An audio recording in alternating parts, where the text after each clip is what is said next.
Halo guys, balik lagi sama gua Lucky ID. Seperti biasa sebelum mulai videonya, buat kalian yang sudah dukung channel Min selama ini, terima kasih banyak. Buat kalian juga yang belum subscribe, silahkan di subscribe karena subscribe itu gratis, tidak bayar. Dan buat kalian juga yang sudah donasi, terima kasih banyak, semoga dilancarkan rezekinya, amin.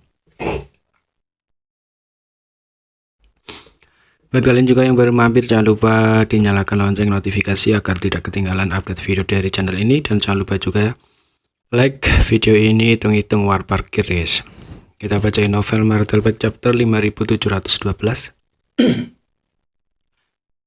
Di sini diceritakan meskipun ada banyak master Orde ke-8 yang hadir, hanya sedikit yang mengembangkan prinsip ruang. Dalam hal pencapaian di Dao of Speed, Zhao Yebe tidak diragukan lagi adalah nomor 1. Bahkan Suyan dan Liu Yan yang memiliki sumber klan Ponik tidak bisa dibandingkan. Apakah itu Suyan atau Liu Yan?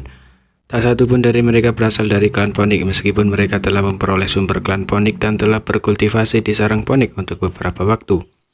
Kompatibilitas mereka dengan spesies grade Dao jauh lebih rendah daripada milik Zhao Yebei. Distorsi dan perubahan ruang di dalam proyeksi tunggu semesta mungkin tidak terlihat oleh orang lain, tetapi Zhao Yebei dapat melihatnya dengan jelas. Karena dia mengatakannya, yang Kiao secara alami tidak akan meragukannya. Dia segera mengangguk dan memasang ekspresi serius. Saudara ini mengerti. Tiba-tiba Fu Guang berkata, tunggu semesta akan segera muncul, jadi ini adalah kesempatan besar untuk kalian semua. Sekarang tentara penarik klan tinta tidak memiliki pertempuran lagi untuk diperjuangkan.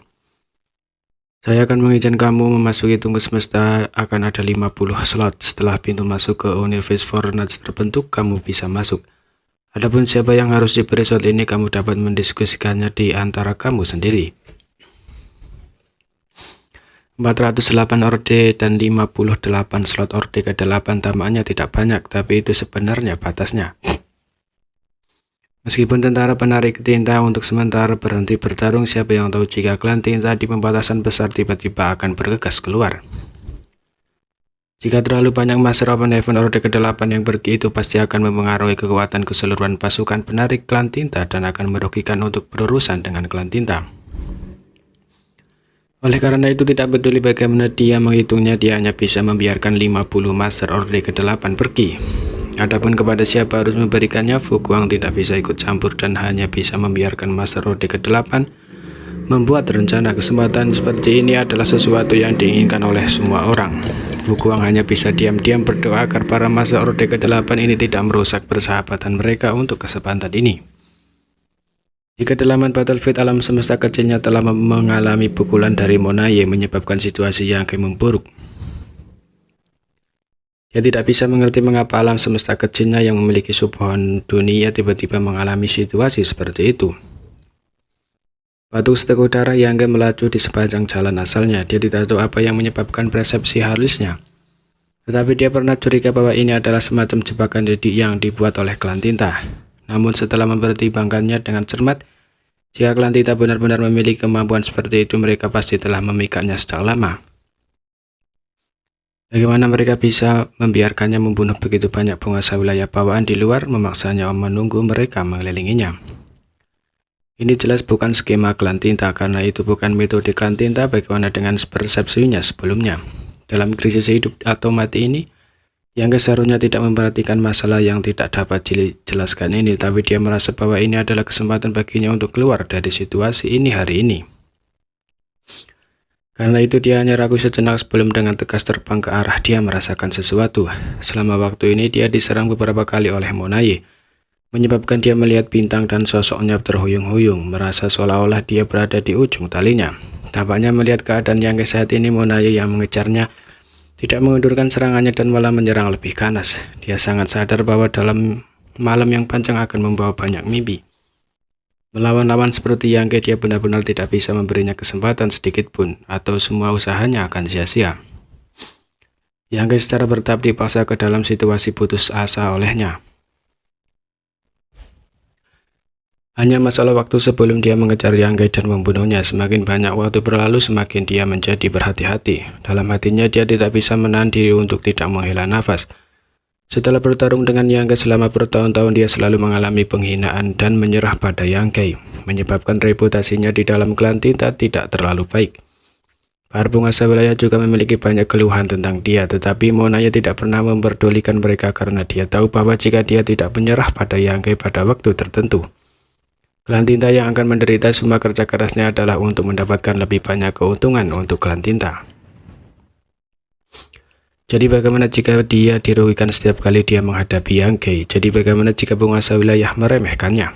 Kali ini ketika dia kembali ke Neratun Pass setelah membunuh Yangke, semua penghinaan sebelumnya akan terhapus. Untungnya di antara ras manusia hanya ada satu Yangke. Dia tidak ingin menghadapi lawan yang sulit seperti ini. Apa yang membuatnya merasa lebih beruntung adalah bahwa Loyal Lord secara mempercayainya dan tidak pernah mengganggu keputusannya. Bertemu dengan Tuan yang bijaksana adalah alasan terbesar dia bisa memaksa Yangke menemui jalan buntu hari ini. Tuan wilayah bawaan yang telah dikorbankan telah mati dengan layak. Saat emosinya berfluktuasi, dia tidak mengundurkan serangannya pada Yangke. Cahaya pemurni di depannya memotong auranya dan prinsip beruang mulai turun. Bisakah kamu melarikan diri? Monaye mencibir dalam hatinya. Dia hanyalah binatang buas yang terpojok. Aura yang telah terputus sekali lagi menempel pada Yangke dan dengan keras menyerang ruang di sekitarnya, menyebabkan dia tidak dapat melarikan diri jauh meskipun berteleportasi. Monaye hanya menggunakan Divine CC-nya untuk memidai sekelilingnya dan segera menemukan lokasinya.